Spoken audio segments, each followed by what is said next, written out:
I'd like to welcome everybody tonight. This is the second in a series of 6 lectures. The series is titled Why Study the History of Trotskyism. The series has been organised by the Socialist Equality Party, which is the Australian section of the International Committee of the Fourth International of the World Trotskyist Movement. My name is Patrick O'Connor. I'm a member of the Socialist Equality Party's National Committee, and I'm going to be chairing tonight. Last week, we began on the subject of October 1917, the opening shot of the world revolution. And tonight we're going to be discussing the left opposition's struggle against Stalinism. We do encourage your participation this evening. You can, as I've raised earlier, familiarise yourself with the chat box, post comments, questions as the discussion proceeds. Just again, make sure once you've got that chat box open that you check the blue button down the bottom and make sure that you're sending your message where you want it to be sent to, either to the organisers or to all attendees. If we do encourage you, if you've got a question at any point, if you're wondering about anything in connection with what's being raised in this meeting, or if you'd like our speakers to elaborate a point, then you can use that chat box feature at any point in the meeting to record that. After the main report, I'll relay all those questions for discussion by our panellists. I'll also be making some announcements after the main report, including in relationship to important literature that's available for purchase in Merriam Books, and then we'll conclude shortly before 9 PM Australian Eastern Time. But I would like now to introduce meeting participants. Cheryl Crisp is our main speaker. Cheryl is the Assistant National Secretary of the Socialist Equality Party. She's played a central role in the struggle for Trotskyism over several decades now, having joined the predecessor organisation of the Socialist Equality Party, the Socialist Labour League, when it was founded in 1972.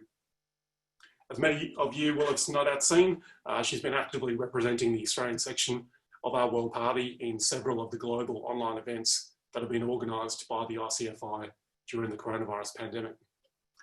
So after Cheryl's report, we're also very pleased to have on our panel tonight Nick Beams. Nick is a former National Secretary of the Socialist Equality Party. He's also a member of the World Socialist website International Editorial Board. He's a leading authority on Marx's political economy and history. Nick delivered the first lecture in this series on the Russian Revolution. Anybody who wasn't then with us can review the recording of this event via the video which has been posted on the Socialist Equality Party's Facebook account. But I'm now going to pass things over to Cheryl to begin our event.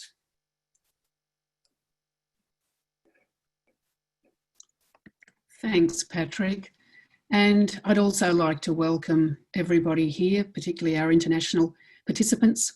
As Patrick outlined, last week's lecture, delivered by Comrade Nick Beams, outlined the significance and the international impact of the successful October 1917 Russian Revolution. For the first time in history, the working class took political power and overthrew capitalist property relations. This was, as Lenin emphasised, the first shot in the world revolution, and it was always understood to be based on, for its survival, on the successful socialist revolution in the advanced capitalist countries. Why then did the young workers' state and the party which led the overthrow of capitalism degenerate? As Vadim Rogovin, the Soviet historian, author and collaborator with the International Committee, wrote in the second of his seven volumes, Was There an Alternative? And I'll quote, "For what is now half a century, historians, political scientists and sociologists around the world have continually been seeking an answer to the question that remains the most complex historical riddle of the 20th century. Why, on the ground prepared by the October Revolution, did there appear a phenomenon such as Stalinism? It's been claimed that Stalinism was the inevitable outcome of Bolshevism and of Marxism itself. We will provide, in what can only be an introduction tonight, that it was in fact Marxism, Bolshevism in the form of the left opposition led by Leon Trotsky, who fought against the emergence of Stalinism, developed an analysis of its source and provided an alternative to it for the Soviet and international working class. This was not a clash of personalities vying for state control and personal power, where Trotsky was outwitted and outmanoeuvred. but the struggle of opposed social forces between the interests of the working class against that of the rising bureaucratic caste, which was the expression of the pressure of imperialism on the first workers' state. One of the peculiar characteristics of the growing bureaucratic excrescence in the Soviet Union was it was carried out under the cover of Marxist phraseology and the declaration of loyalty to the October Revolution itself. It's been this process which has caused so much confusion and damage to the consciousness of the working class over the past near century. Was there an alternative to Stalinism? Stalin certainly thought there was, and he identified Trotsky and the left opposition as that alternative. Their persecution was unrelenting and brutal, resulting in the removal, expulsion, arrest, exile, and finally culminating in the Moscow trials of 1936-38 in the execution and murder of Lenin's closest collaborators in the Bolshevik Party. The defeat of the left opposition in the 1920s was not due, however, to the failing of its program or the so-called tactical mistakes of Trotsky, but in the final analysis, an outcome of the defeats of the working class internationally and the resulting isolation of the Soviet Union. We must remember there were no textbooks, no blueprints, no precedents to refer to on how a single workers' state, isolated and surrounded by hostile forces, could survive. It was a complex, difficult and contradictory phenomenon. The young workers' state, which came into being in October 1917, faced the most gargantuan tasks, especially difficult in an economically backward, predominantly peasant country. This was a country ravaged by more than 3 years of world war. 50% of all the men the Tsarist army deemed to be fit for service were mobilised for the war in 1914. Between 1914 and 1917, Russia suffered over 9 million dead, wounded, missing in action or prisoners of war. From 1914 to 1922, tuberculosis, Spanish flu and typhoid killed another 7 million and famine claimed 6 million. No country in Europe was so decimated by the war as Russia. Following the seizure of power in October 1917, the first task was withdrawing Russia from the war by securing peace terms with Germany. This was achieved at Brest-Litovsk in March 1918, despite the harshest and the most onerous conditions imposed on it by the German High Command. Within 3 months of the peace treaty, Russia was invaded by 14 imperialist armies to, as Churchill stated, strangle the Bolshevik baby in the cradle. Their aim was to support the white armies of the Russian bourgeoisie in the Civil War. To defeat this attack required the mobilisation of millions of the most advanced and class-conscious workers and peasants in the Red Army, a task which took 3 years, claiming the lives of another 1 million soldiers.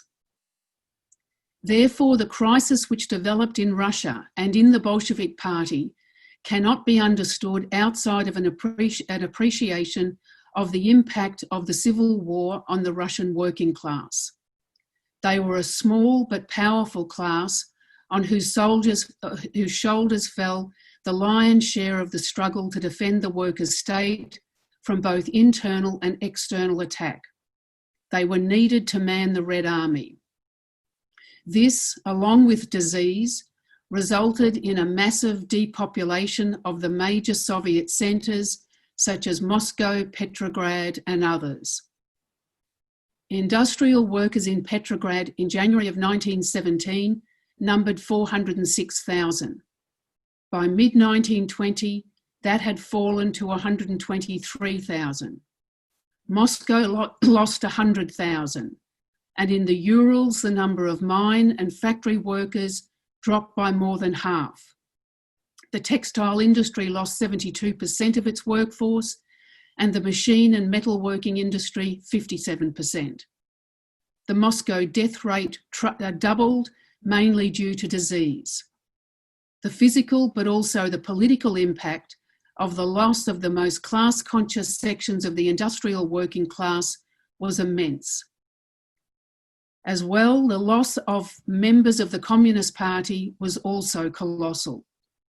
200,000 of the 500,000 Communist Party members who served in the Red Army were killed during the Civil War. It was these workers who had played such a crucial role in the revolutionary struggles of 1917.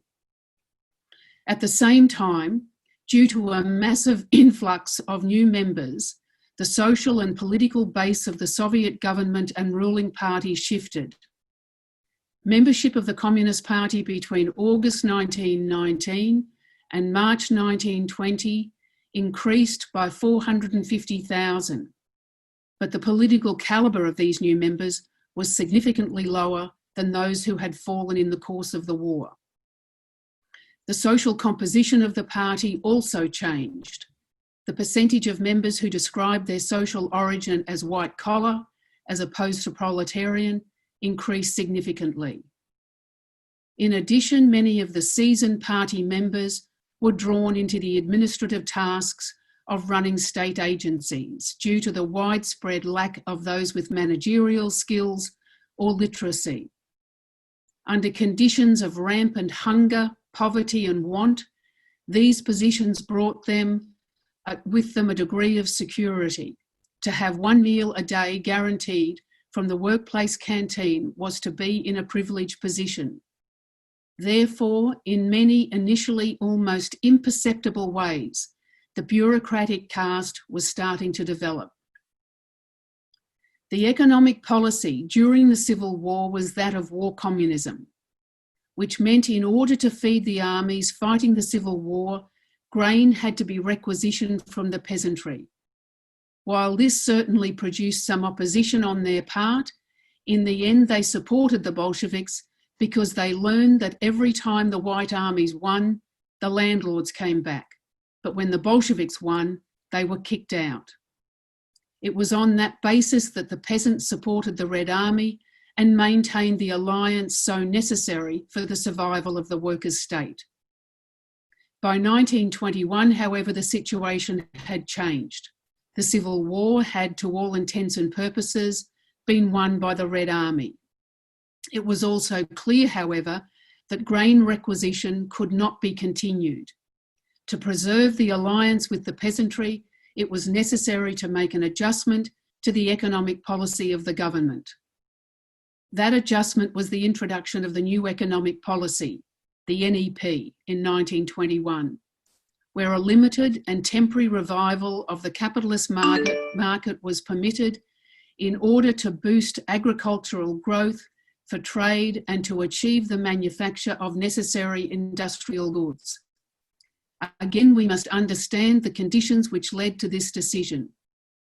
Production and GDP in 1920-21, following the Civil War, was less than half that of 1913. The daily calorie intake of a Russian adult was also less than half the levels of 1913, and the collapse of the grain harvest in 1921 exacerbated a growing economic and social crisis.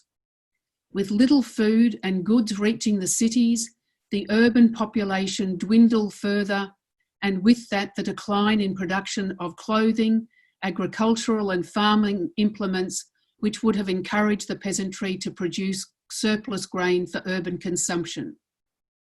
The split between urban and rural areas was widening, threatening the very existence of the workers' state. To re-establish that link, the NEP was a calculated retreat to create the conditions where the peasantry could sell their grain on the open market, thereby encouraging an increase in grain production for the cities. However, grain and agricultural production developed at a faster rate than industrial goods. Industrial production by 1922 was still only 26% of pre-war levels, whereas agricultural production was at 75%. The result was that by 1923, a widening price disparity developed between agricultural and industrial goods.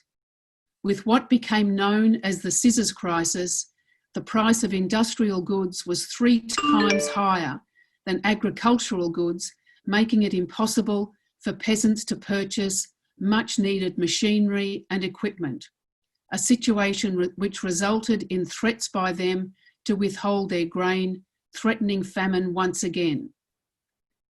It was understood, and it was always understood, that the NEP came with real risks, as with the reintroduction of certain capitalist relations, which by 1922 included the development of a stock market, created a new layer in society of small capitalist businessmen and traders, known as the net men, and a layer of rich peasants, the kulaks. This further encouraged and justified aspects of inequality which were developing within the country. For some of the new recruits in the party, opportunities were being identified. Under conditions where the upsurge of the class struggle of 1918-1920 in Europe receded, hopes of a national revival rose with the decline in the political level of the party itself. To answer the scissors crisis, Trotsky proposed a program of expanded industrialisation based on a planned and conscious program.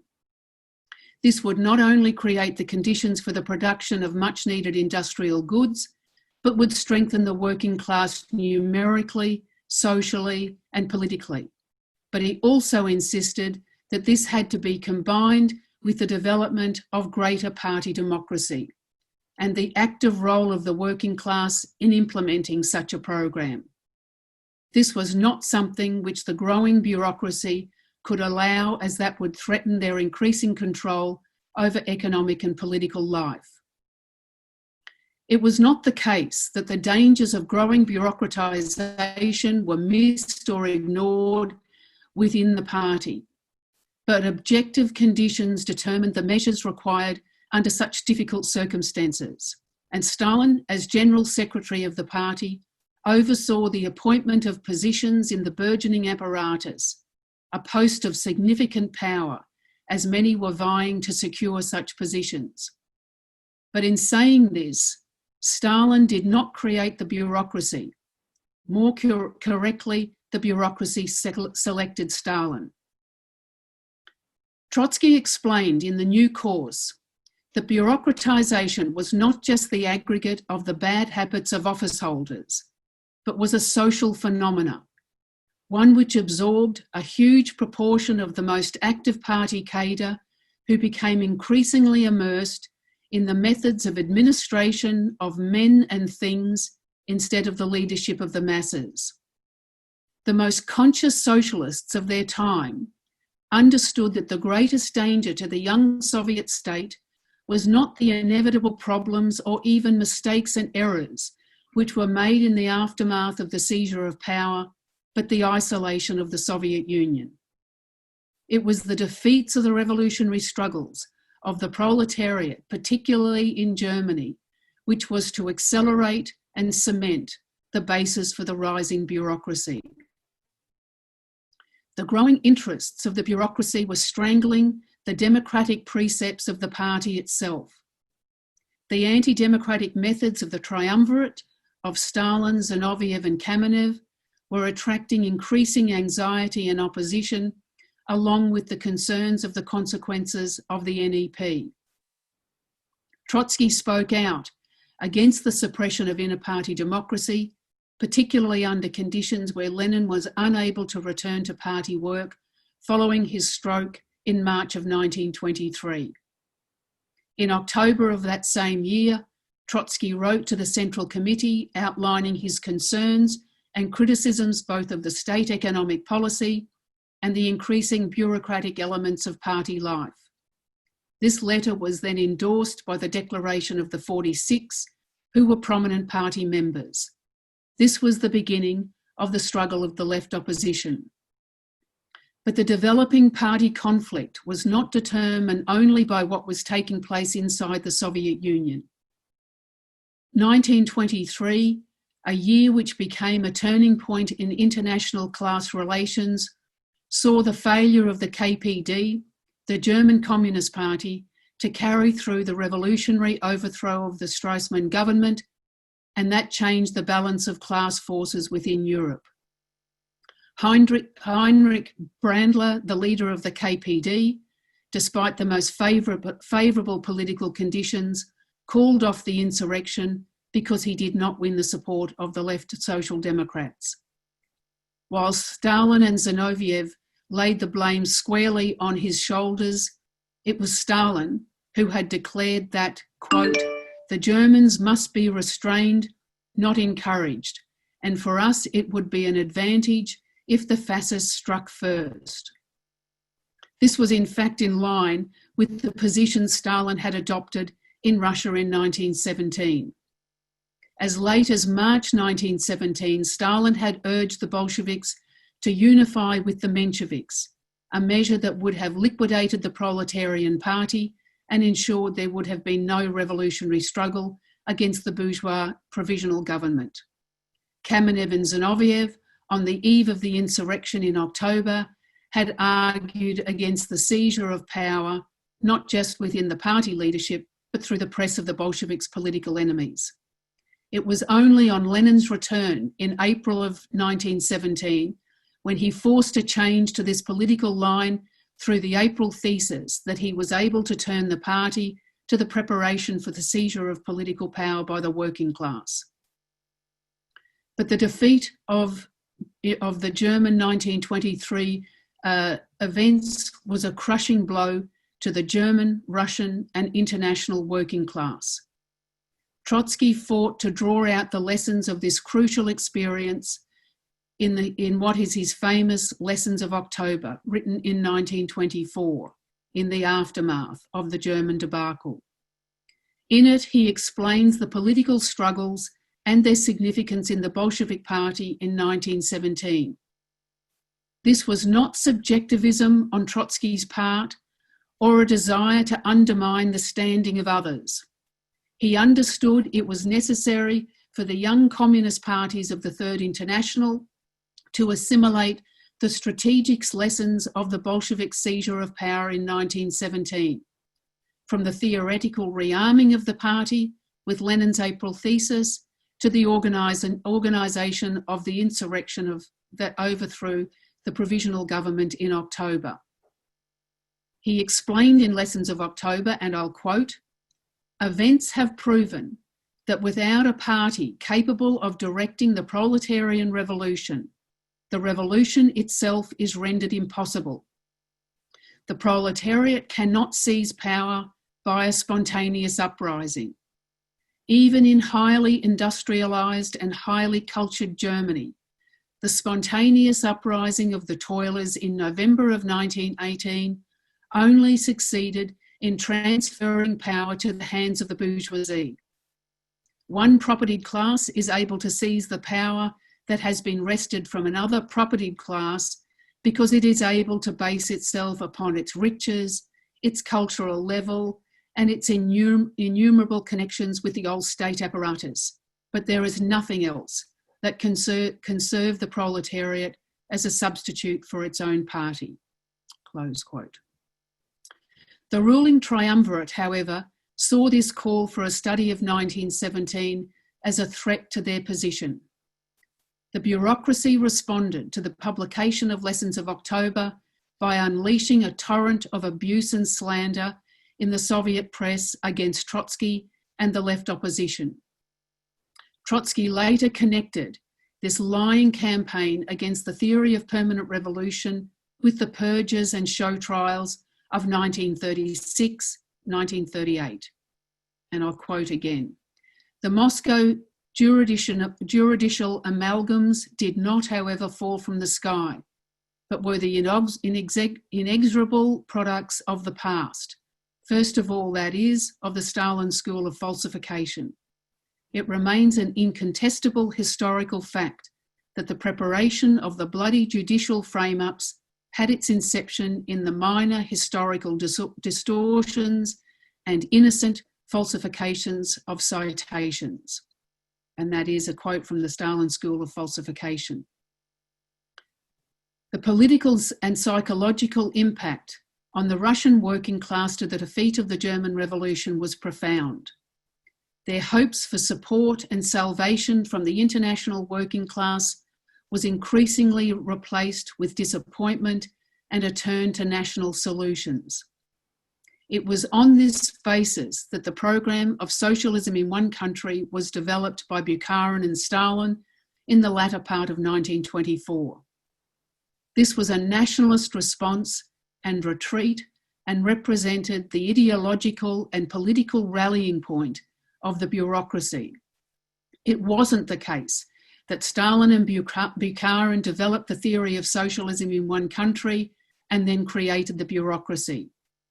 It is not entirely clear that Stalin really fully understood the impact that this programmatic transgression had, but it did imbue the bureaucracy with its political justification. However, it also found a certain resonance in the masses as a result of the hard years of political exhaustion, giving rise to a desire and belief that there could be some national revival. And it appeared by that stage to the short-sighted that things had started to turn around and that there was some progress taking place. The repression against the left opposition, therefore, was only possible due to this shift in mood. It appears contradictory that at the point where, based on nationalized property relations, where there were gains being made, that the attacks on the left opposition intensified. To the extent that the bureaucracy was able to cloak itself in these gains, notwithstanding the crises which existed in the economy, the nationalist positions contained in socialism in one country assumed some legitimacy. In the face of the defeats internationally, the feeling developed of enough of permanent revolution, something for us too. And it is important to understand this relationship. Trotsky was often asked, how did you lose power? Which, as he said, was posed almost like losing a set of keys. He replied that he and the left opposition represented the upsurge of the working class, revolution, and the shift in his standing took place not because his program was proved to be incorrect, but because the balance of class forces shifted. The revolutionary upsurge abated. The repression resulted in his removal as the Commissar of War in 1925, from the Politburo in 1926, from the Communist Party itself in 1927, and expelled from the Soviet Union in 1929. Members of the left opposition were also suffering the same fate, while during this whole period their meetings were smashed up, forcing them to organise clandestinely. In 1928, however, the Soviet state was again threatened, as Trotsky and the left opposition had warned, by a major internal crisis due to the rising power of the kulaks, the richer peasants, and the outright capitalist elements, as grain was withheld from the cities. In the name of a war against the kulaks, Stalin launched a war against the peasants, involving forced requisition of grain and then forced collectivisation and a crash program of industrialisation. This took the country to the brink of civil war. There is a very direct interconnection between the economic policies of the Stalinist bureaucracy in the Soviet Union and its international program, and its impact was not just felt in the Soviet Union, but in the Comintern itself.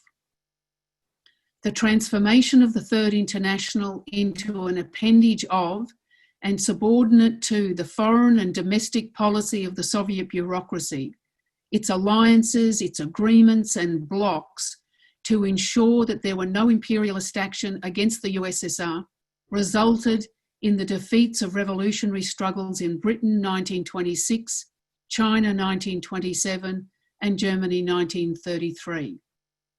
The so-called left turn of the bureaucracy of forced collectivisation and industrialisation was accompanied by the declaration of a third period in the history of post-war capitalism, that would, it purported, see the continual radicalisation of the masses.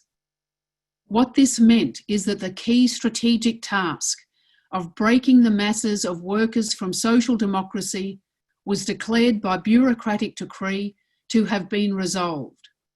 In Germany, where social democracy continued to have the allegiance of millions of workers, it was declared to be social fascist.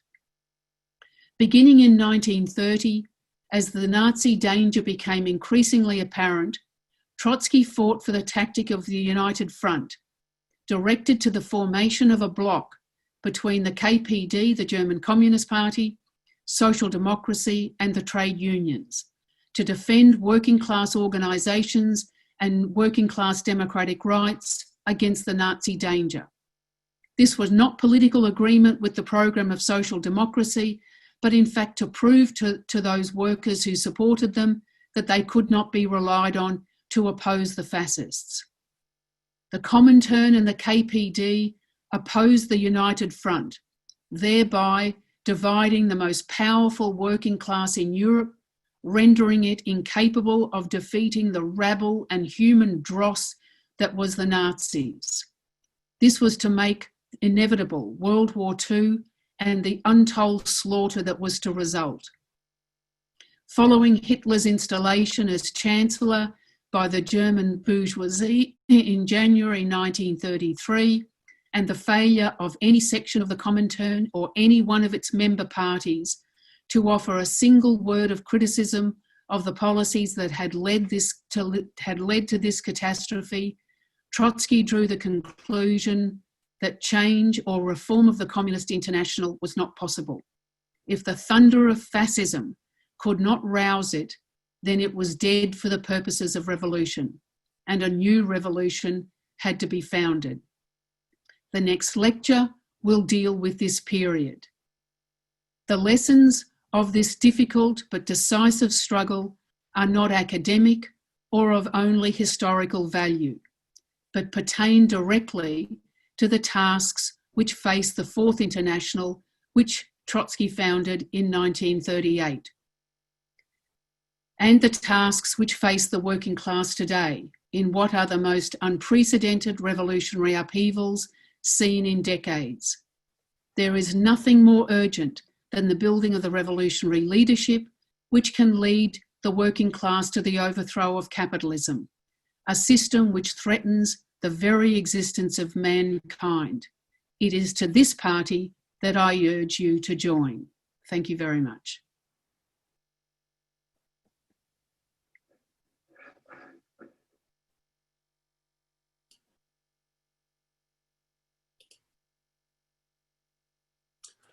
Thanks so much, Cheryl. It was a very comprehensive lecture detailing the extraordinary historical developments, particularly between 1923 and 1933, just 10 years' time, but and a period of history within the Soviet Union and internationally, which has extraordinary significance, extraordinary strategic experiences that the international working class need to assimilate. And I think that the lecture played an important function in helping us understand some of the key issues involved in the struggle for genuine Marxism that was waged by Leon Trotsky and the left opposition against the Stalinist bureaucracy. If you have any questions, if you have anything at all that you would like to be elaborated, expanded on, answered, then again, please use the chat function. If you haven't already got that box open, you can see the speech bubble and the chat icon down the bottom of your screen on Zoom. You click on that and open it up. Just click on the blue button once you've done that, and make sure that if you want to send your question or comment to all attendees, you'll need to click on that blue button with the little downward pointing triangle and change your settings so that it goes to all attendees. We do have some initial questions coming through. There was an initial question on the photograph that we used for our title slide, which was when and where was this background photo of Trotsky and youth taken? That was a photograph of Trotsky and other members of the left opposition, I believe. There was a couple of questions and comments about the role of Stalin. particularly in relationship to Lenin's death. George asked, what about the idea that Stalin had Lenin murdered? This is what Trotsky opined, and recently doctors did indicate that Lenin was murdered. They're the main questions we've got coming in so far. There was another question about, more of a comment, I guess, about supporting a system that murdered 200 million people, which again confuses the basic point that's been made in that genuine Marxism and Stalinism are antithetical, not the same.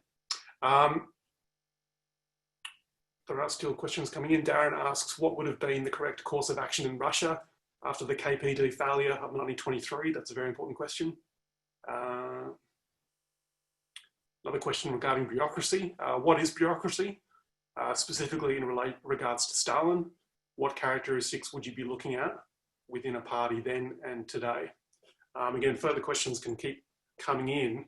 Just while our panelists, Cheryl and Nick, are digesting those initial questions, I would just like to make a couple of announcements. Firstly, in relationship to the party's monthly fund, I'd like to take up a collection now. I know that many of you regularly and generously donate to our party, but I'm going to encourage everybody to do so again. Our party's work requires resources. Organising meetings like this does require expenditures. Organising the necessary internationally coordinated events that the ICFI has been organising likewise requires resources. The World Socialist website, which the SEP here in Australia obviously contributes towards the publication on a daily basis. The World Socialist website is the most widely read socialist publication in the world. Amidst the upsurge of the working class struggle globally, the intensifying capitalist crisis, our readership has substantially increased, but we need to increase our editorial coverage, including in this region, develop video coverage, and so on. So if you can donate, you can see the details on your screen there. If you're an Australian citizen, permanent resident, you can donate directly to the SEP following that website there, sep.org.au/website/donate. If you are an international participant joining us from elsewhere in the world, please donate directly to the World Socialist website at wsws.org/donate. And if you can then in the chat box, let us know how much you are contributing or are pledging to contribute. That'll be helpful as well. We rely entirely on the support of ordinary working people, young people, professionals. We don't get funded via the state, via the trade unions, via big business for obvious reasons. So please give as generously as you can. Amidst the coronavirus restrictions, the ability of movement to campaign directly in the working class has been somewhat affected, but through online meetings like these, we are continuing to fight for the party's program and perspective. And so your financial support is very much encouraged and appreciated. I'd also like to urge those of you who agree with our perspective that the Socialist Equality Party is advancing to consider joining our movement. We are building the revolutionary leadership that is required to overthrow this sclerotic capitalist system that on a daily basis is demonstrating its total bankruptcy, and amidst, as I said, mass movements now emerging against police violence in the United States and internationally, against repression, against job cuts, against wage cuts. This movement requires a leadership, and that is what our party is providing. And so if you are supportive of our perspective, I would encourage you to consider making the most important decision of your life and join this movement and help build it as a new revolutionary leadership of the working class. Questions are still coming in. While I'm just collating those, I might throw it to Cheryl and Nick if they'd like to address any of those initial questions which I raised. You want to go first, Cheryl? Yeah, okay. Look, I'd like to deal with the issue of the characteristics of the bureaucracy and in regards to Stalin. I think one of the issues that is necessary to I think emphasise is one of the reasons that in that sense when Trotsky raised that the bureaucracy chose Stalin rather than the other way around, was because of, his inability to really foresee anything. Stalin had been a member of the Bolshevik Party for many years, and that was also one of the important characteristics, is that he was an old Bolshevik. But it was not, the issue of the bureaucracy was not just a question of the personalities or the bad habits of different officials and members of the administration and the apparatus. The bureaucracy actually developed, not in one fell swoop, but imperceptibly, as I tried to outline in the lecture. It was the result of the inability of in the final analysis of the working class in the advanced capitalist countries to carry through the successful socialist revolution in Germany, in Britain, France, which would have then provided for the young and economically backward workers' state goods, assistance, technology, information. It would have created the conditions where the USSR was not isolated and surrounded by hostile capitalist countries. This was under conditions which had not really been foreseen, that the working class would seize power in one of the most economically backward countries in Europe. But that's what took place. And the hardships, the situation which developed after the war, in the course of the Civil War, had not been foreseen, and there was enormous hardships, there was enormous want and poverty.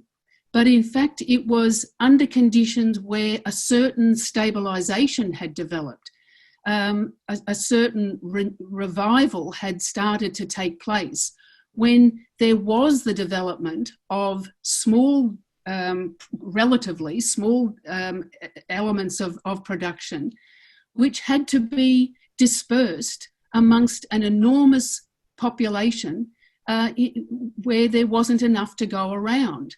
And the bureaucracy developed not because of the bad intentions of individuals, but in that sense, in order to distribute certain wants and to distribute to broad sections of the population, and under conditions then where it did not receive sustenance from the working class internationally in the form of successful socialist revolution, that the pressure therefore became in far more intense and far more protracted.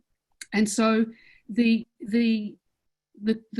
build-up of the bureaucracy was not the intention in that sense of Stalin, and Trotsky often raised that if Stalin could have foreseen what he would end up carrying out against his own comrades, the revolutionary forces who had overthrown capitalism, he would have been horrified. If a mirror could have been put up to him, he would have recoiled in horror. But that wasn't the reason that the bureaucracy emerged. It was in the final analysis because of the isolation of the Soviet Union, and certainly the bureaucratic development took place part and parcel with the attack on democracy within both the Bolshevik Party, within what became the Communist Party, and within the young workers' state itself. And increasingly, the feature of bureaucratic rule was the suppression the intervention and the ability of the working class to participate, and the peasantry to participate and take part in the decisions and the mechanisms of governmental rule, and also within the party itself. Because of course democracy and socialism go hand in hand. Without the development of democracy, you can't have socialism, and without socialism, you can't have democracy. And increasingly, the suppression of the left opposition, of the fight of Trotsky, was part of the threat which that political analysis posed to the very existence of the bureaucracy itself. So, I mean, I'm sure Nick and Patrick can raise more, but they're some of the points that I'd like to raise. And perhaps I could just take up from a very important point that Cheryl made at the outset, that we, of course, are discussing, and we necessarily discuss certain individuals, Lenin, Trotsky, Stalin, Bukharin, and so on. But we must always remember a very important point that Trotsky made in his masterwork, Revolution Betrayed, that politics is not a chess match. Those who have the better strategy, tactics, whatever. It's a struggle of social forces and social interests. And this is decisive because, as Cheryl emphasised, the rise of the bureaucracy is the outcome of social processes. And this relates to a number of very important questions which are often raised. I noticed on the questions there was a question half jokingly put, should the Stalinist baby have been strangled in the cradle as well? Well, it wasn't just a question of getting rid of Stalin. This comes up quite directly when the issue is raised of, well, why didn't Trotsky use the military against Stalin? After all, Trotsky was the leader of the Red Army that had concluded, after great difficulty, the Civil War, won the victory. Why not turn to the military against the rising bureaucracy? And Trotsky, of course, opposed such a course of action because he understood very well that he wasn't dealing with individuals. Trotsky always based his policy upon the working class, the development of the consciousness of that class, the development of its conscious intervention into politics, not on manoeuvres. He was the most outstanding representative of that rising working class and sought to always base himself upon its further development. And he understood very well, he is and was a Marxist, he was dealing with social forces. That if he turned to the military to remove Stalin, well, he might get rid of Stalin, but then you would have the emergence of some kind of military dictator who would represent, albeit in perhaps slightly different form, but the same social interests that Stalin represented. It was a question of a turn to the working class that was decisive. However, as we saw, under conditions of enormous defeats, the hand of the left opposition was weakened and that of the bureaucracy was strengthened. Pertains to another question, the issue of did Stalin carry out the murder of Lenin? Trotsky, I think in some latter writings, raises this question as he comes to sort of understand more deeply what Stalin did. But this wasn't the issue. The Stalinist victory was not, or Lenin's death was a result of a stroke. There was, of course, very sharp opposition between Stalin and Lenin in the last days of Lenin's life. Lenin conducted a struggle against Stalin on a number of decisive questions, together with Trotsky, on the question of the monopoly of foreign trade, which Stalin was in favour of abolishing under the NEP, which would have allowed a connection between the NEP traders and international capital, on the question of Stalin's gross resort to nationalism in regard to Georgia, Lenin and Trotsky formed a bloc on that question. And just to illustrate this point about social forces rather than individuals, I think it was Krupskaya, Lenin's widow, who remarked to Trotsky in 1926, as this campaign was developing. She said something to the effect that, well, even under these conditions, even Vladimir Ilyich might have ended up in jail. Such were the social pressures that were developing and being expressed. So I think it's very important to grasp this development in relationship to always locate it in the social forces that are in conflict. We'll discuss it further next week, but the more the working class was defeated in struggle, internationally, in China, in Britain, in Germany, the hand of the bureaucracy strengthened and that of the opposition was weakened. And just to come to one last point that I could add that was raised, what should have been done after the defeat or the failure of the German Revolution of 1923? Well, Trotsky raised what should have been done. There had to be a discussion about the lessons of that defeat, drawing upon the negative experience of Germany and the positive experience of the Russian Revolution. Because the Russian Revolution, the role of the Bolsheviks did not come about as if by some monolithic development. It was a struggle in the party to arm the party, to prepare the party for power. As Trotsky said, we've made the Russian Revolution. We've been very busy developing our revolution in the Civil War, but we haven't really studied what the significant events and how that became possible, and particularly the inner party struggle. And this is now urgent, because what we saw in Germany was the consequences of not carrying out the type of struggle that was waged from April to October 1917. And so what should have been done? There should have been a discussion, as Trotsky initiated in Lessons of October, the sort of introduction to his collected works.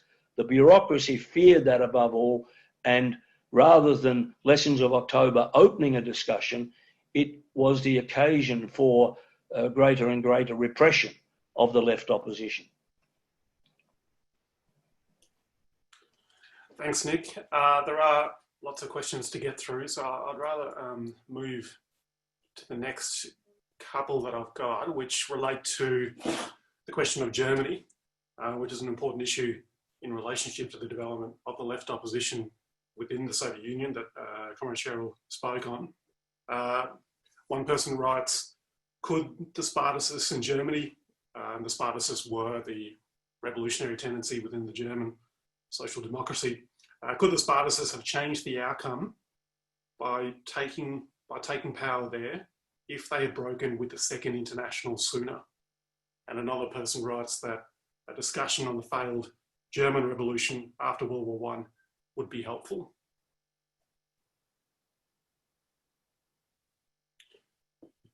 Cheryl and Nick, do you want to speak to those questions?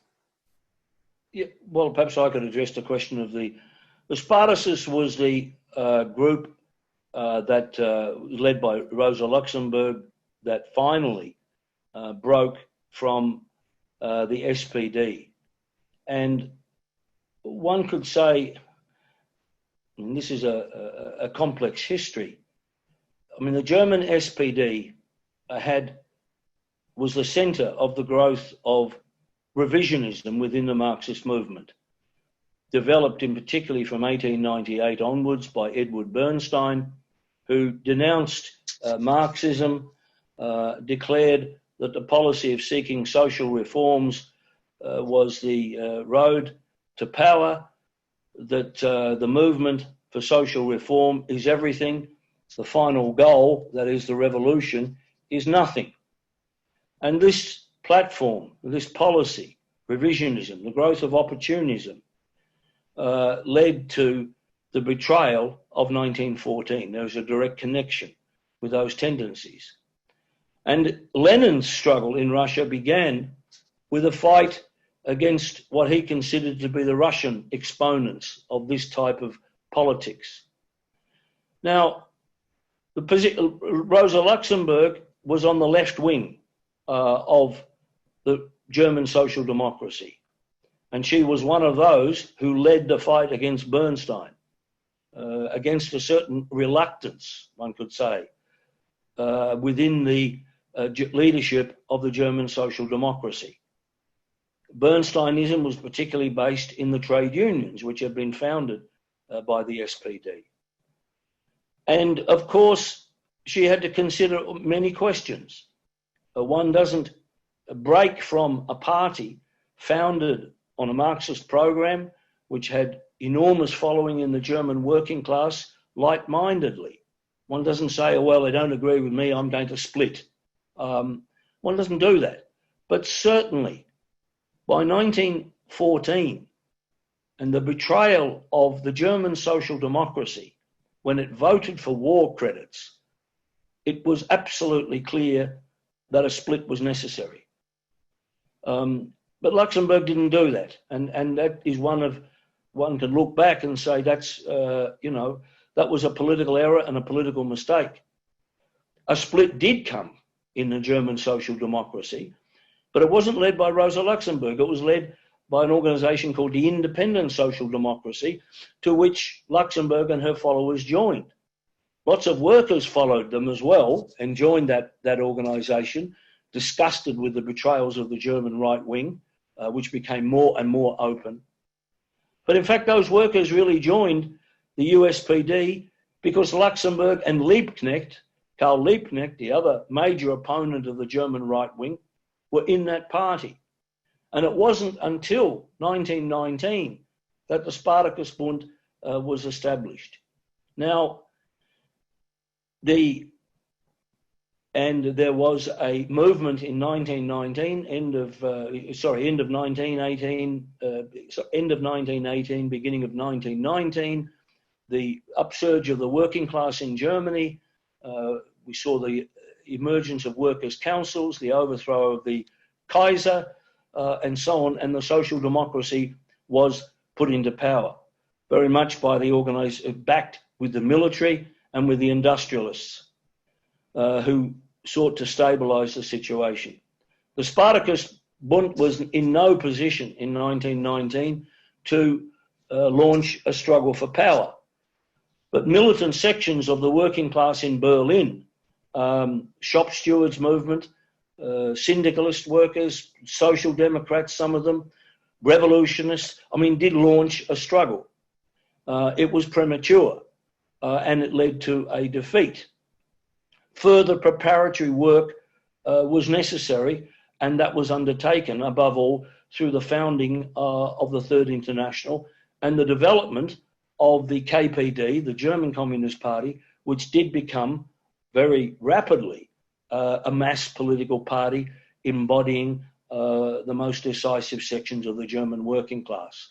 And in 4 years later, in 1923, August, September, October, that period of 1923, there were certainly propitious conditions for the launching of a revolutionary struggle for power. The German economy had collapsed, there was hyperinflation, there were general strike movements, and so on. But at the last moment, when an insurrection had been discussed and planned, it was called off by Brandler on the basis that shop stewards movement and gathering in Chemnitz had sections of the social democracy, those sections aligned with the social democracy, had opposed a struggle for power, and Brandler called off the insurrection. And it took place as an isolated outcome struggle in Hamburg. So Trotsky wrote Lessons of October to analyse this, decisive experience, taking over, examining the whole course of the previous 4 years of development, and particularly the lessons of October 1923 and October 1917.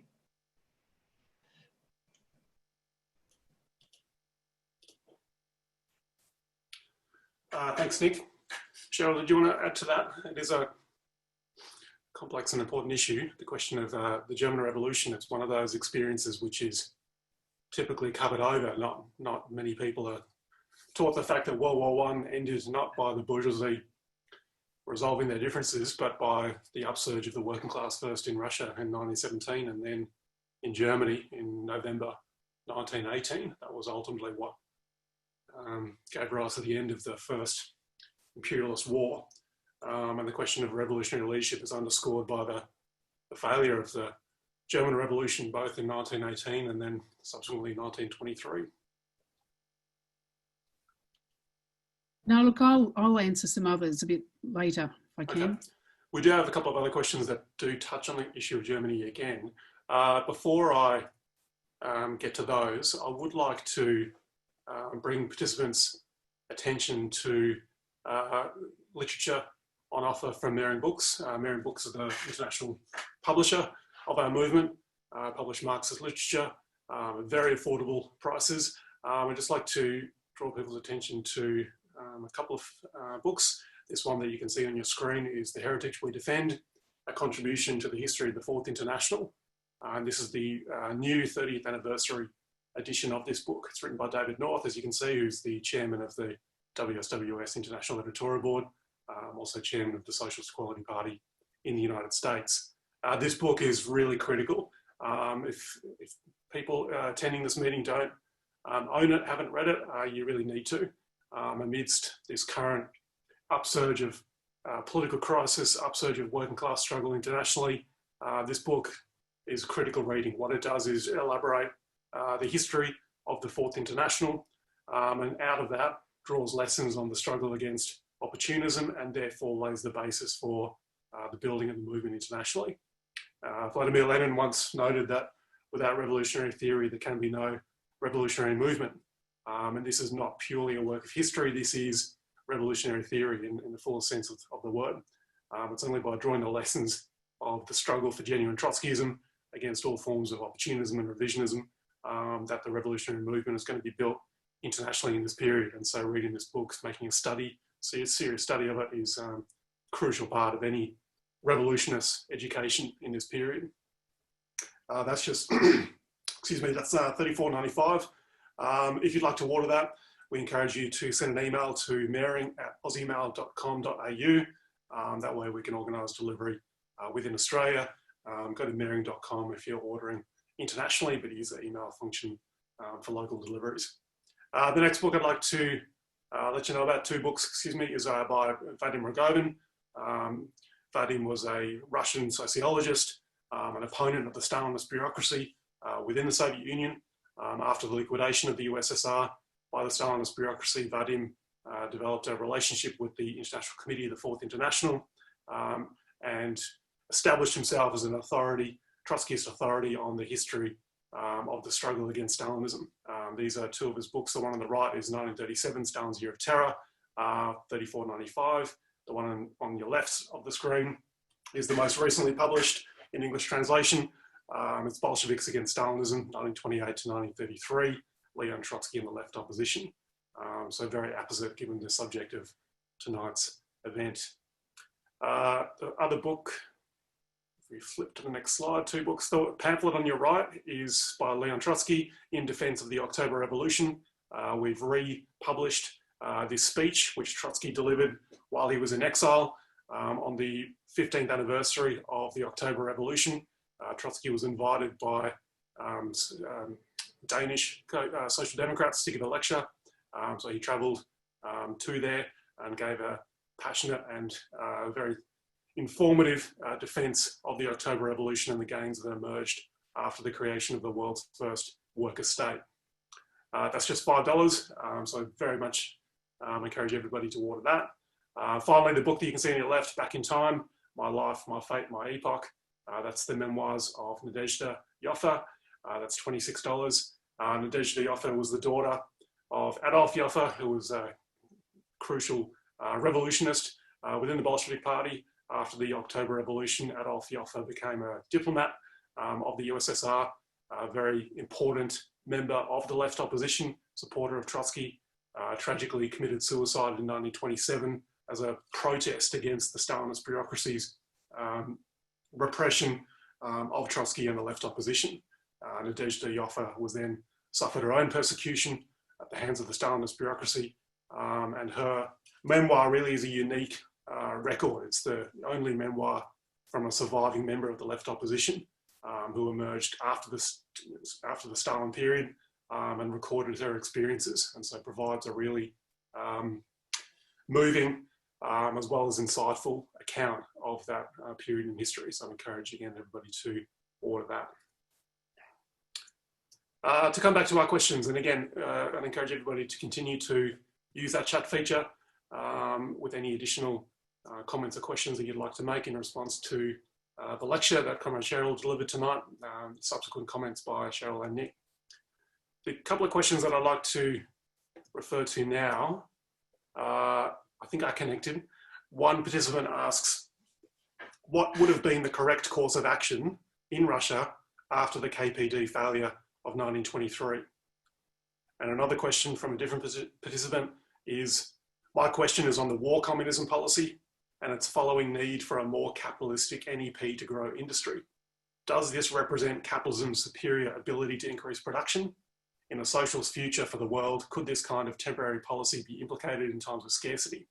Or is this more indicative of conditions following a civil war and unlikely to be employed in a future world socialism? Again, both complex questions dealing with this historical period. I might throw that to our panel. Cheryl? Okay. Look, I think the question in regards to what should have happened in Russia following the German 1923 defeat. I mean, again, it's not just a Russian question. I mean, Nick has gone through politically, what was needed to be undertaken, and that was a review of what had taken place, a dispassionate, honest, objective outline of, the reasons for the loss of this opportunity.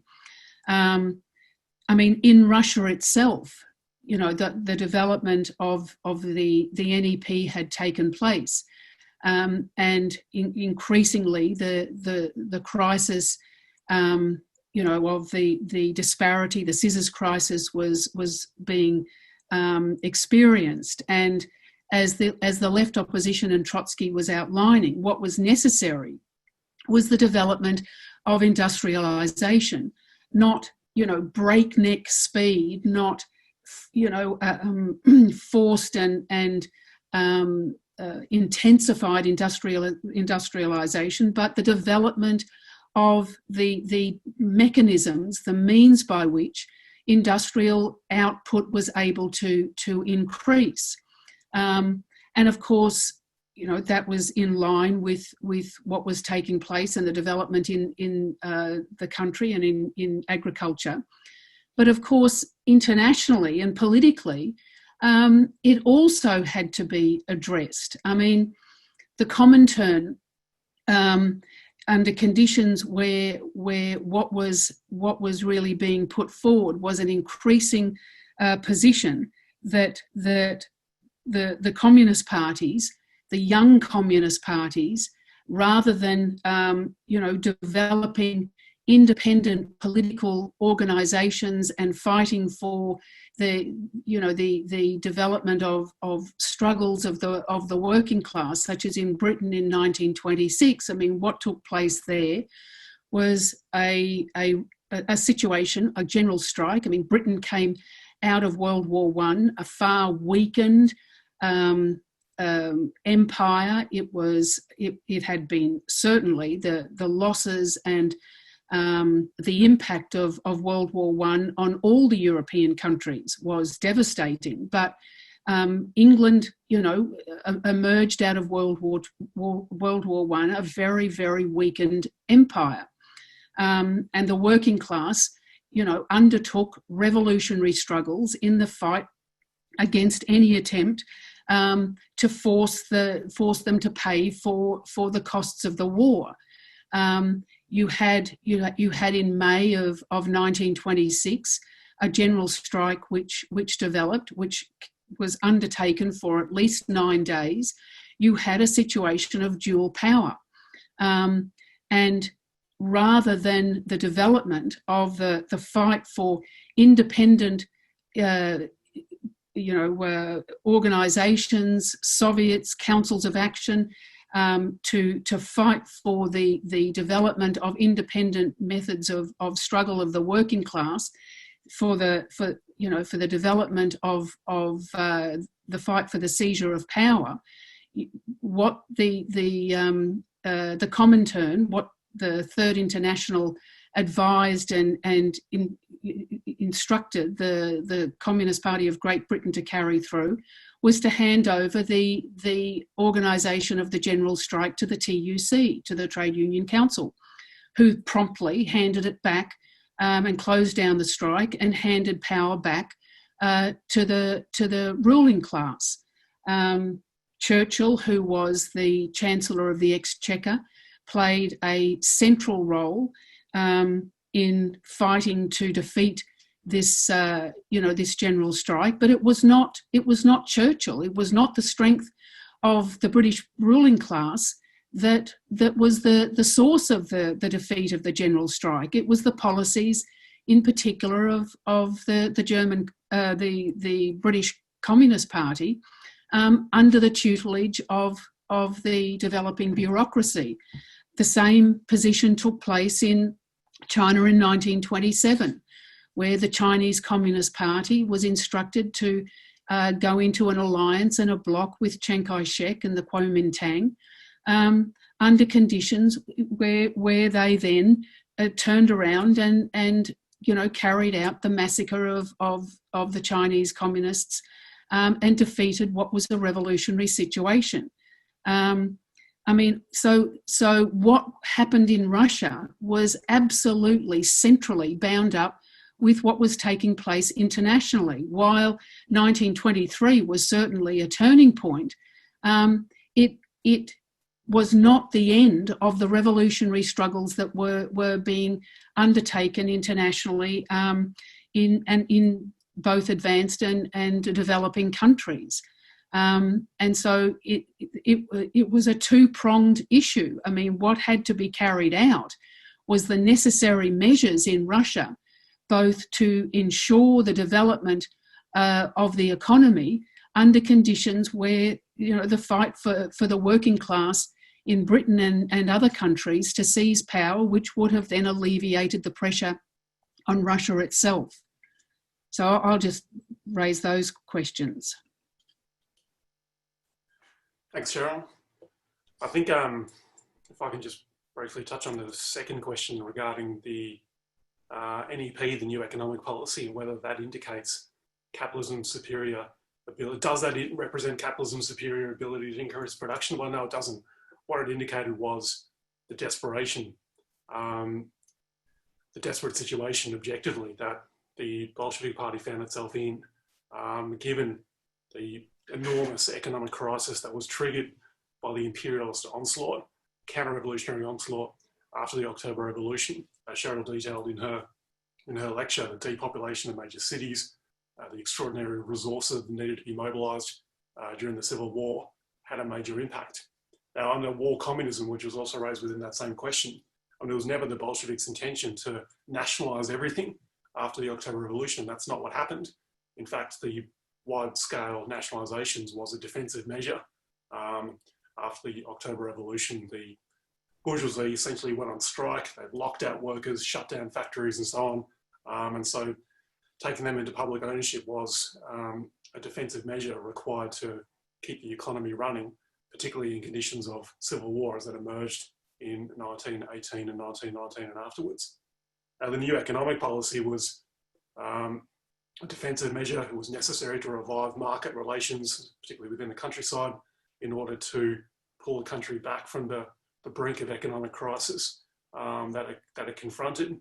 But Trotsky very early analysed the need to keep the new economic policy within very definite limits, and above all, to seek to engineer the betterment of the social position of the working class, to promote industrialisation on a rational, sustainable manner, unlike the adventurous 5-year plans promoted by Stalin in the late 1920s and 1930s.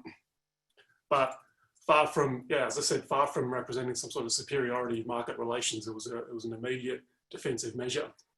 Just on the question of nationalisations, I mean, it brought to mind that question a programmatic demand that we raised in a election statement of the Socialist Equality Party in the United States.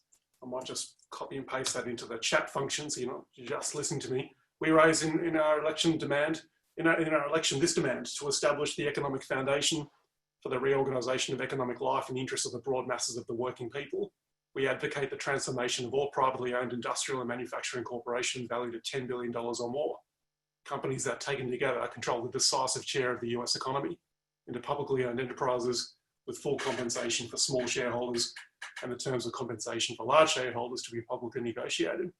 And we go on and explain the nationalisation of key banks, utilities and so on. But this in itself would mark a revolutionary reorganisation of the economy of society and make available, as we explain, immense resources to implement programs to substantially improve the living conditions of the working class. This is on the basis of a rationally planned scientific economy geared towards not the generation of private profit and accumulation of private wealth, but actually advancing the interests of the vast majority of the population, that is the working class. Nick, did you want to raise anything on these issues before we? Yes, I do actually, particularly on the question of the superiority of the market. We've had this advanced year after year after year, but this nostrum has actually been destroyed by events, particularly in this century and particularly over the last decade. We had, particularly after the liquidation by the Stalinist bureaucracy carrying out its final service to imperialism in 1991, the capitalist restoration, we had the doctrine advanced, this is the death of socialism, the end of Marxism, and the triumph of the market. And let the market rip. Well, it did in the United States and elsewhere. This was the era of privatization and so on. The market is the highest form of economic and social organization that is possible. What did it produce? In 2008, the greatest financial crisis since the Great Depression. I mean, the doctrine of the market is that, the entrepreneur takes the risk and gets the rewards from the market for taking that risk. What actually happened was that all manner of speculation and parasitism was undertaken by the banks, and the state, the capitalist state, in the form of the Federal Reserve and the government, had to come to their rescue and bail them out. You had what's been described in some circles as socialism for the corporate wealthy. It's now, this crisis is now developed. This crisis, yes, was triggered by the pandemic, but it revealed the underlying rot and decay of the whole system, because the central banks, again, have had to ride to the rescue to bail out the markets. They are now the backstop. I just read an article today from the Bank for International Settlements. They pointed out that the injection of money into the financial markets is going to be as much as 23% of gross domestic product for 5 major countries. Nothing like this has been seen in history. So we don't have a free market, so-called. All of these great wonders that are supposed to demonstrate the superiority. What we have is the statisation of the capitalist economy. It cannot be run according to the anarchy of the market. It requires the state. Now, the question is, in whose hands is that state going to be? Is it going to be in the hands of the bourgeoisie, which is going to use state power to impose upon the working class, as Trump has foreshadowed in the United States, a dictatorship, authoritarian forms of rule, or is it to be a workers' state? in which production is organised on the basis of human need, not profit. Marxism does not, we don't share with the anarchists. We believe in the future society, the state will wither away. But in the meantime, to take political power, the working class needs a state, but completely reorganised on fundamentally different foundations. The old state must be destroyed, a new worker state must be established, in which the economy is organised according to the laws of science, of reason, of human need, and not of profit. And this is not an academic issue. The enormous superiority, despite all the crimes of the bureaucracy, despite all the disruption that they carried out, the sabotage they carried out, the superiority of nationalised property relations was developed and foreseen in the enormous development, culturally, economically, with all the backwardness, with all the problems associated with the bureaucracy in the development of the Soviet Union. And of course, it was only that development, nationalised property relations, and the enormous power that was developed that enabled the Soviet Union to defeat the fascist armies in the Second World War. So I think, you have to study events. The absolute chaos and anarchy of the market is being demonstrated every day, and that chaos can only be resolved, and its destructive effects through the complete reorganisation of an economy on socialist lines. Thank you, Nick. Just a report to the meeting, we are up to $845 in pledges to the party's monthly fund. Thank you very much for your generous contributions.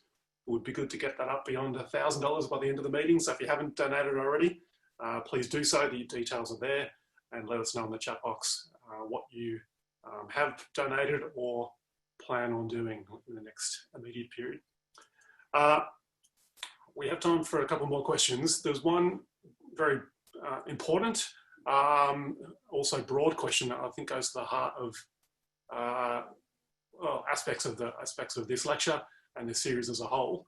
The question is, what are the main lessons today's working class need to draw from the degeneration of the 1917 Russian Revolution? I don't think formulating them is an easy task, but it needs to be confronted.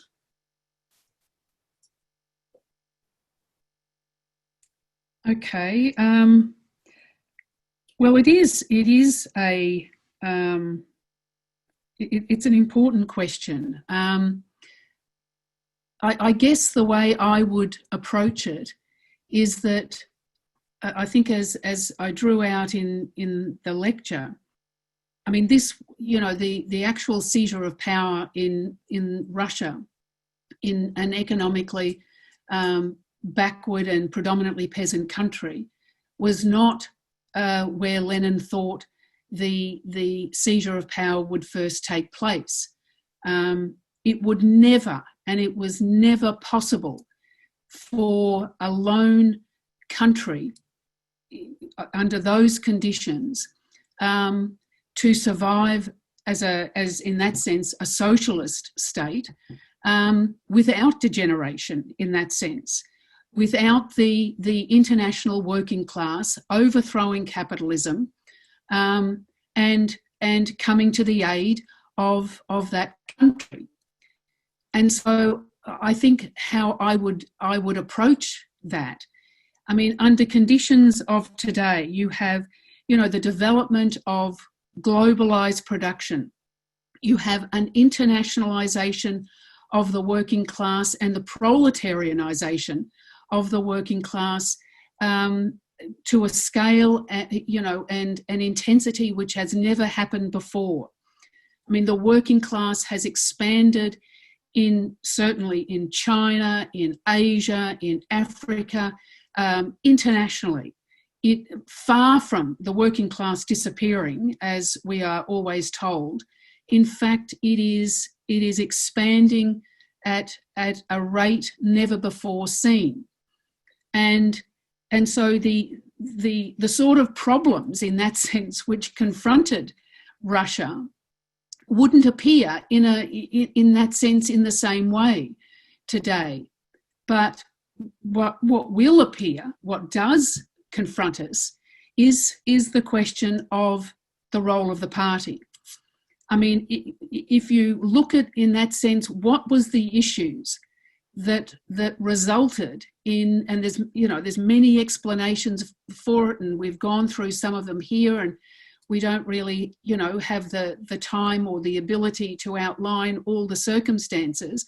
What I would raise with the questioner is it is also something which you have to study. The lessons, the experiences of the working class, which are not taught in schools, are not taught in universities, but are absolutely essential for workers and young people and professional people to understand how we've gotten to where we are today. And that requires conscious study. But the issue in that sense, the central issue which comes out of the degeneration of the Soviet Union, was the inability of the working class to seize power internationally. And that was bound up with the inability, the lack of existence of a Bolshevik type party, a party which had developed, which had developed its roots, its relationship, its connection with the working class prior to revolutionary struggles developing. A party which is part of an international organisation whose fight for the international unification of the working class is a central aspect of its political program. The necessity for the development and the training of worker Bolsheviks, of young people who are leaders of the working class and of their generation, who have learnt and gone through the development and drawn the lessons of the experiences through which their class has undertaken, and who understands that that there will be revolutionary struggles as we are now experiencing. Somebody said to me the other day, we've often said that the younger generation has never experienced a mass movement of the working class. Well, now they have, and we can't say that any longer. But there have been many, many spontaneous upsurges of the working class. There have been many revolutionary struggles. What there hasn't been is the party which has developed to be able to develop its political perspective and program to lead and to imbue with those struggles a revolutionary and socialist program. And that's, I think, the lesson that we have to draw from the experiences and the degeneration of the Soviet Union, and for which I would say to the questioner, that means that if you agree with this political perspective, then join. And what I would say to all our listeners, we don't have time. We do not have unlimited time to prevaricate, to sit on the sidelines, to wonder whether now is the right time for me to make a decision.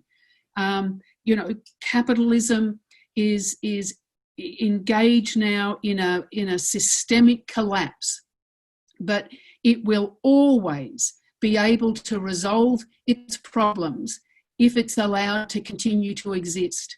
Outside of the overthrow of capitalism, it will always find a way.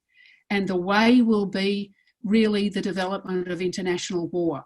And so what I would say to our questioner, which is an excellent question, and to all those who are listening, is the lesson is that the party has to be built. A revolutionary leadership has to be built.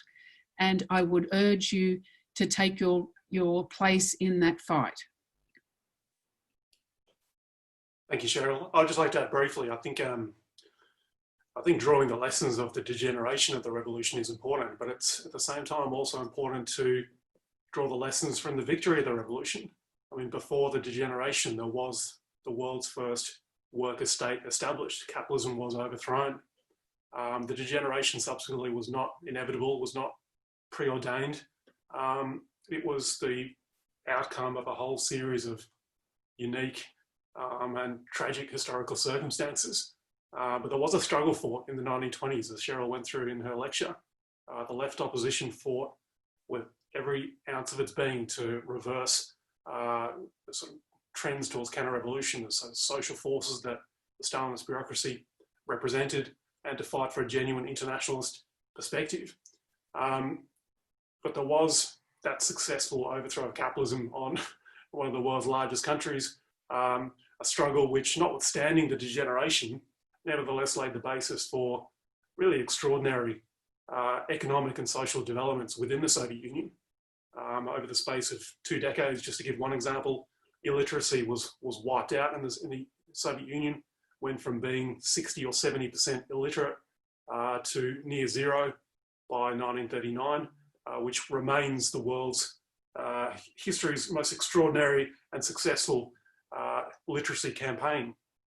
The developments in planned economy, in industrialization, again, notwithstanding the Stalinist distortion, nevertheless laid the basis for the defeat of Nazism in World War II.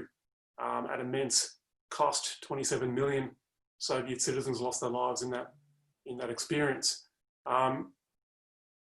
So I think it's important to reject any conception that, and this was very much promoted by the ideologists of the bourgeoisie after the liquidation of the USSR in 1991, that somehow this demonstrated the failure of socialism, the impossibility of consciously organising the economy, the impossibility of daring to think that one can go beyond the confines of the capitalist market.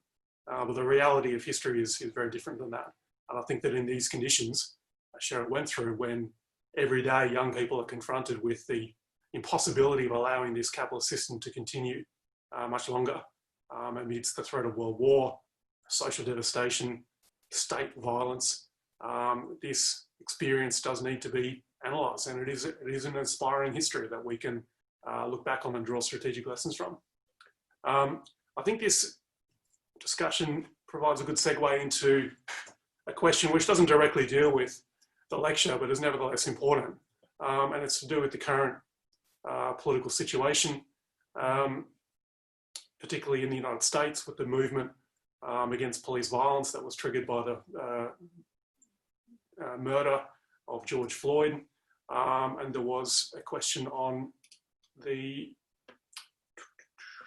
what is the SEP's response in recent days to the protests calling for the defunding of police?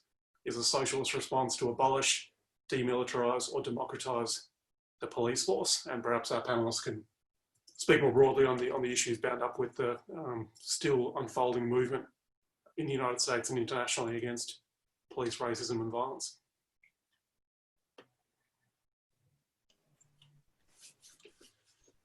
Well, if comrades would, readers and listeners here, you could turn to, we do deal with this question in an article by Barry Gray today on the World Socialist website.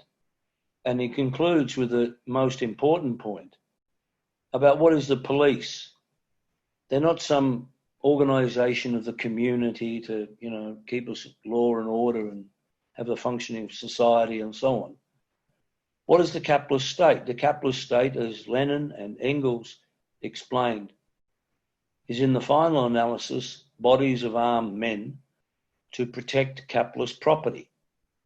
And so, in a sense, this issue arises because we have seen nakedly that being now exposed.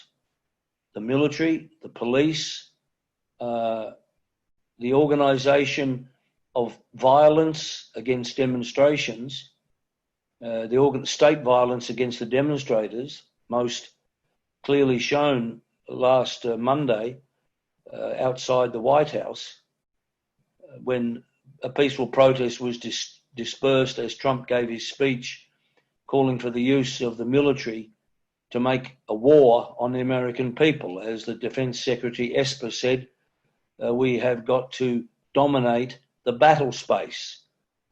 He wasn't referring externally, he was referring to the streets of the United States. A war against a population waged by the capitalist state, the army, the police, and so on. And not just against the immediate demonstrations, but this is being now laid down as the basis for the attacks that have got to be launched on the working class as this economic, financial crisis deepens and intensifies. I referred earlier to the mountains of debt, trillions of dollars that have been pumped into the financial system by the central banks.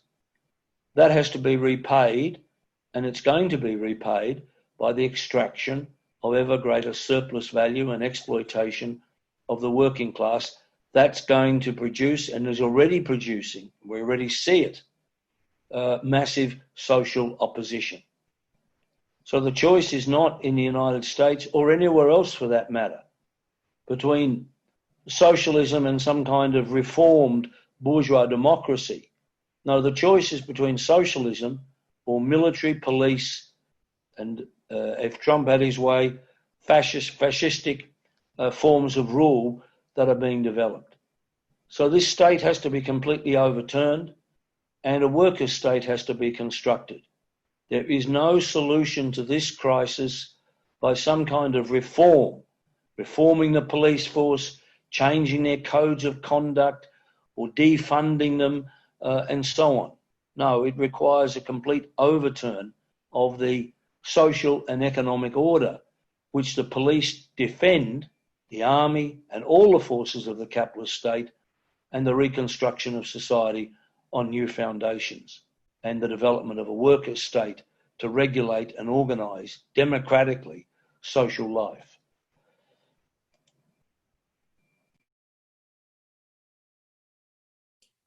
Thanks, Nick. Cheryl, would you like to add to that?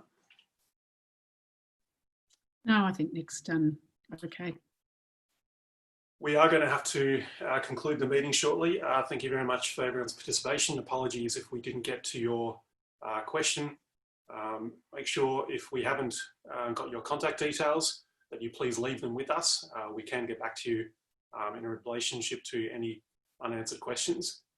Just before we conclude tonight, I would like to make a couple of announcements. Firstly, the Socialist Equality Party is organising a fundraising event this Saturday. We are going to be showing via Zoom webinar a documentary film called Zada Lenin. I believe the details are in the chat box now. Zada Lenin is a documentary film which is amongst the most important films made in the 20th century. Herman Axelbank directed it, featuring the narration of Max Eastman, who was a collaborator of Leon Trotsky. And the film contains unique documentary footage of the revolutionary movement, of the situation in Russia, leading up to and immediately after the seizure of power in October 1917. It remains a unique documentary, really enlightening, as well as entertaining. So we're going to be showing that film this Saturday at 6:30 p.m. We are asking everybody to donate a minimum of $8 in order to access the film showing. And you can again use the donor box link, the link that's shown, to donate that. If you're able to donate more than $8 to attend our film, obviously we encourage the maximum possible. But please, register your interest, donate that $8 and join us and participate in the online showing of Zada Lenin. The final announcement I want to make is an appeal to join the movement, as Comrade Cheryl raised in her previous remarks.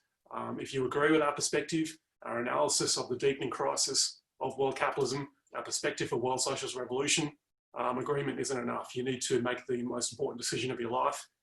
Come off the sidelines, commit to joining our party and fighting to build it as the new revolutionary leadership of the working class. We need to establish the party on a much wider basis within the working class here in Australia. We're looking to establish new sections of the International Committee, the Fourth International, where they don't already exist. We have analysed, right at the beginning of the year, we published a perspective on the World Socialist website, The Decade of Socialist Revolution Begins, it was titled. And it began by raising that the arrival of the new year marks the beginning of the decade of intensifying class struggle and world socialist revolution. Now, of course, we didn't anticipate the exact events that were going to mark the first 6 months of this extraordinary year, the outbreak of the coronavirus pandemic, related intensification of the global capitalist crisis, as well as now the international movement against police violence. But this vindicates the perspective that we developed and underscores the urgent need to build a new revolutionary leadership in the working class. And so that requires ordinary working class people to join this party and to fight for its building more broadly. So I encourage you to contact us in relationship to joining. Thank you again for your participation. Just finally, there's obviously going to be further lectures in this series. The next lecture is going to be on the founding of the Fourth International, which is the World Party of Socialist Revolution that Leon Trotsky and his co-thinkers established in 1938, which is obviously a crucial historical juncture. So we'd encourage everybody to participate at the same time next week, June 16. Subsequent lectures, I believe the details should be in the chat field as well there. So again, thank you very much. Thank you, comrades Cheryl and Nick, for your important contributions. And we look forward to seeing everybody again next week. Good evening.